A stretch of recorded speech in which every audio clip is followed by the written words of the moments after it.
Hello and welcome to this presentation on the history of St Austin's School, Wakefield. The talk has been recorded as part of our celebrations leading up to the 200th anniversary of St Austin's Church as a supplement to the displays and talks taking place in the parish rooms.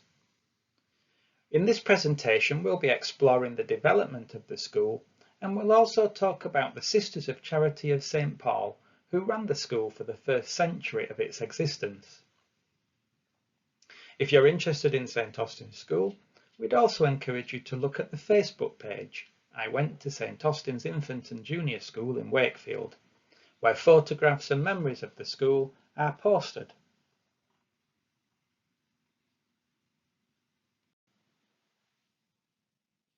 From the very beginning, in the plans for St Austin's Church, the ideas of a school were always on the cards. This early plan from 1824, drawn up by Joseph Ireland, shows the idea of a separate building behind the church for the purposes of education. The text on the building to the top right says school. In the end, this building was never built.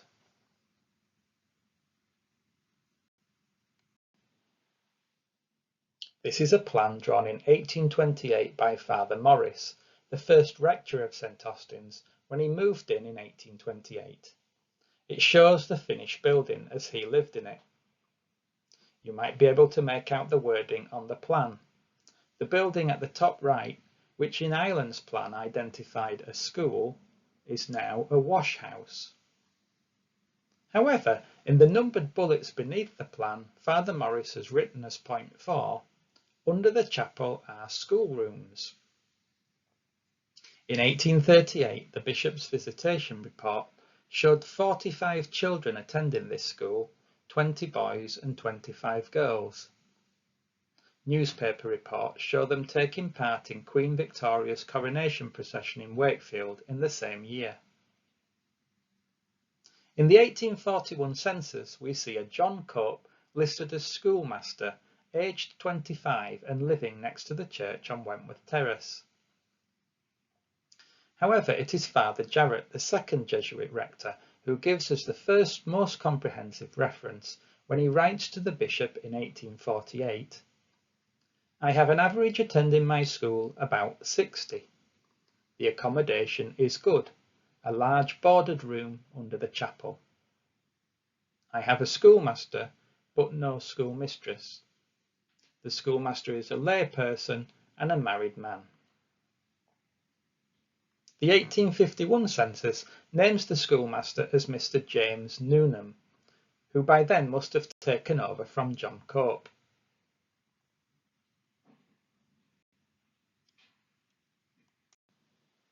As the Catholic population of Wakefield grew, so did the numbers of school children, and by this time there were 90 children squashed into the schoolroom beneath the church. In 1858, Father Barron invited a group of the Sisters of Charity of St Paul, led by Mother Helena O'Brien, to Wakefield to help with education. They stayed in a house in Cardigan Terrace while funds were raised for the new school and a convent via a 4-day bazaar. The foundation stone for the school, which was on Teall Street, was laid in April 1859. And the associated ceremony was marshalled by the Catholic Young Men's Society, who had formed a group at St Austin's the previous year. Only 6 months later, on the 18th of October 1859, St Austin's School on Teall Street, incorporating St Joseph's Convent for the nuns, was opened. In this image you can just make out characters at the bottom of the school. The characters to the right of the corner of the school are thought to be Father Barron and Mother Helena O'Brien.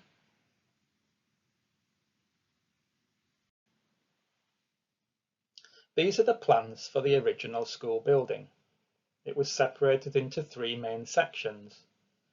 The boys and girls school was on the left with a small classroom which was perhaps used for the older children. To the right and slightly behind the other buildings was the infant school. And to the bottom right of the plan was the convent in which the nuns who taught at the school lived.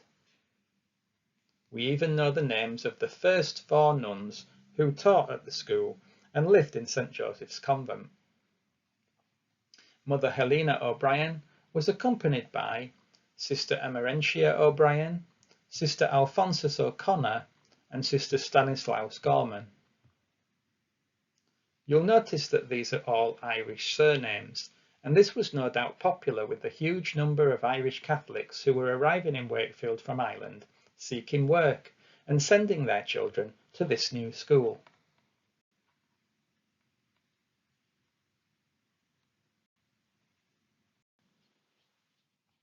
When the school was built in 1859, we know there were about 90 pupils, but these numbers grew very quickly. In fact, we can track the growth of school children's numbers over 10-year periods. When we first hear about the school under the church in 1838, there were 45 children attached to it. A decade later, in 1848, there were 60, and when the new school opened in 1858, there were 90. But after this, numbers grew exponentially. By 1868, there were 320. In 1878, 419, and in 1888, 574. And it should be noted that this was just the average attendance and did not count the night school pupils who also turned up on an evening for teaching sessions.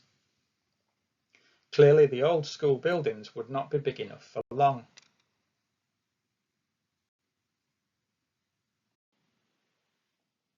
The answer was a series of extensions and new buildings added to the site. The first and most significant was the senior school building, built at the edge of the school property and opened in 1873. 80 feet long and 26 feet wide, this new building had a gallery which could seat 90 people. At the other end of the structure, seen here in the photo, was a stage above floor level which could be used as a separate classroom. It also provided a venue for school and parish theatrical events, which were held here until the opening of the parish hall in 1931. Beneath the stage was a kitchen with a boiler, and the stage floor itself had trapdoors to allow refreshments to be passed back and forth.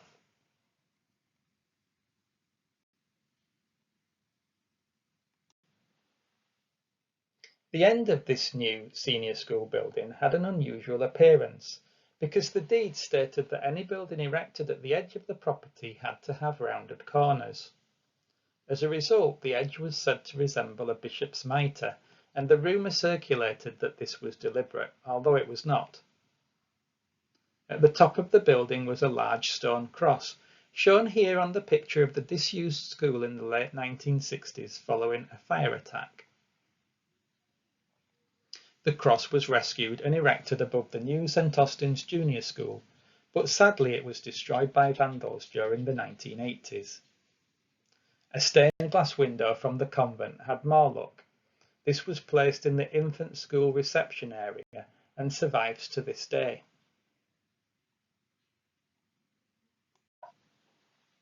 Dozens of the Sisters of Charity of St Paul served in the school over the years. We have the names of 80 of these and the list is incomplete. Some of the nuns stayed a relatively short period of time, while others spent a great deal of their lives in Wakefield. Among the latter group is Sister Alphonsus Joseph Grace, shown here on the photograph. She made her profession in 1880 and came to Wakefield straight away as her first posting. She would stay for the next 57 years, teaching generations of Wakefield's Catholics, and was appointed Mother Superior of the convent in 1910. She died still serving in Wakefield in 1937 and was buried in the nun's grave at Sugar Lane.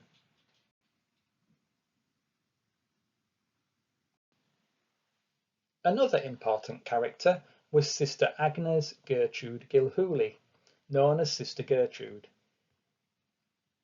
Sister Gertrude was from County Limerick, but entered the convent at Selly Park in Birmingham and was sent to Wakefield straight after her profession in 1881. She made a great impression on the people of Wakefield during the 25 years she served in the parish. When she died on Easter Monday 1906, huge crowds gathered for her funeral and watched her hearse wind its way through Wakefield streets to the nun's grave at Sugar Lane. Many of St Austin's parish groups took part in the procession, including the Children of Mary, the Catholic Young Men's Society, the Boys' Guild, and the Women's Guild.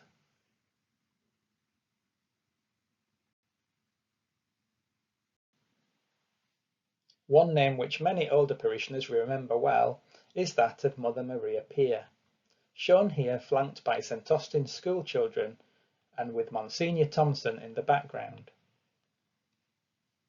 Sister Maria first arrived at the school in 1918, and in 1929 was appointed head of the senior school, the role for which she is best remembered.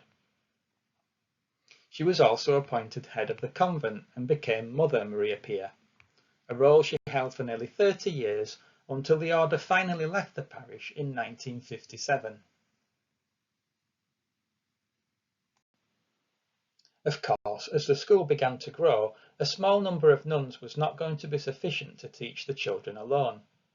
Secular teachers were also appointed. This image from 1907 captures the teachers serving there at the time. On the back row we have Maggie Connor, Teresa Summerscales, Miss Harty, Miss Elwood and Gertrude Ryan. On the middle row, Alice Murphy, Alice Dyche and Beatrice Squire.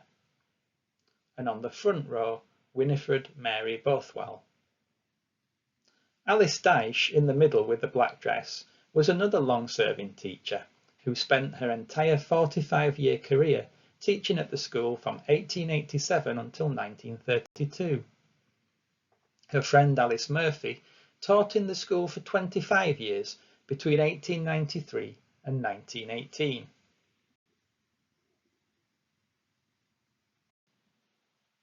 Fast forward 50 years to 1957, and we have another school photo taken a few years before the departure of the nuns. Mr. Hanson can be seen in the middle of the back row flanked by the school prefects. On the front row we see Bernard Farrell, Margaret May, Miss Butterworth, Mary Durkin, Mother Maria, Sister Teresa, Anne Williams, Miss Boone or Booth, and Michael Hunt.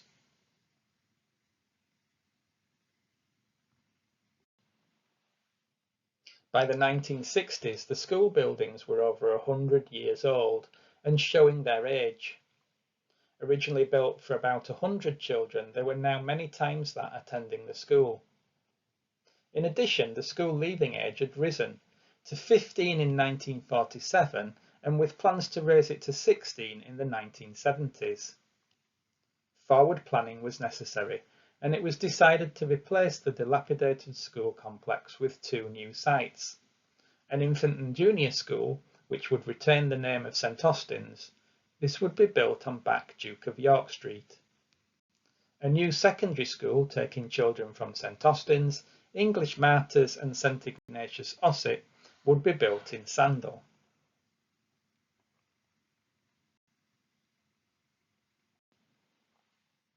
Sites were purchased and building work began on both sites. This image shows building work underway and almost complete at the new St Austin's Infant School.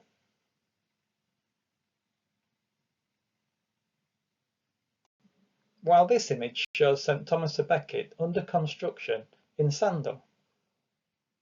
The square metal structure to the middle right is that which now holds the concrete mural of St Thomas a Becket.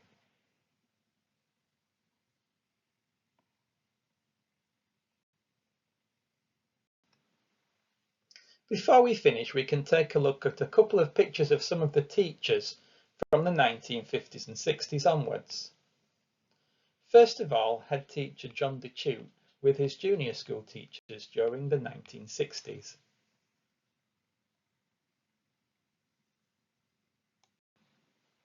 This image, meanwhile, shows the infant school teachers during the 1970s or 80s. On the back row, we can see teachers including Mrs. Spate, Mr. Gavins and Mrs. Pridmore, while on the front row, in addition to Mrs. Whelan, we have Mrs. Travis, who later became the deputy head of the new combined St Austin's Primary School.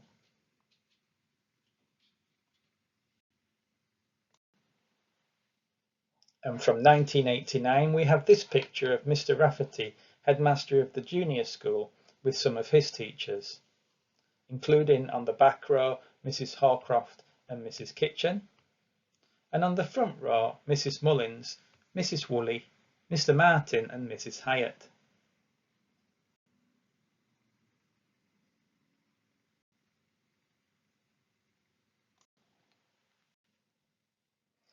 This photograph from 2007 shows head teacher Mr. David Willis with some of his support staff.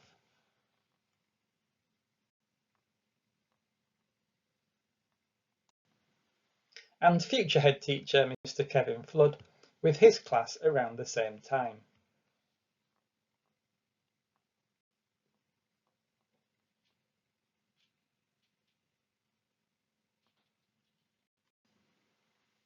And that's the end of the presentation today. Thanks for listening and we hope you found it enjoyable. You can read more about the history of St Austin's School in the book A History of St Austin's Church, Wakefield by Dennis McNiff. You can find this on Amazon.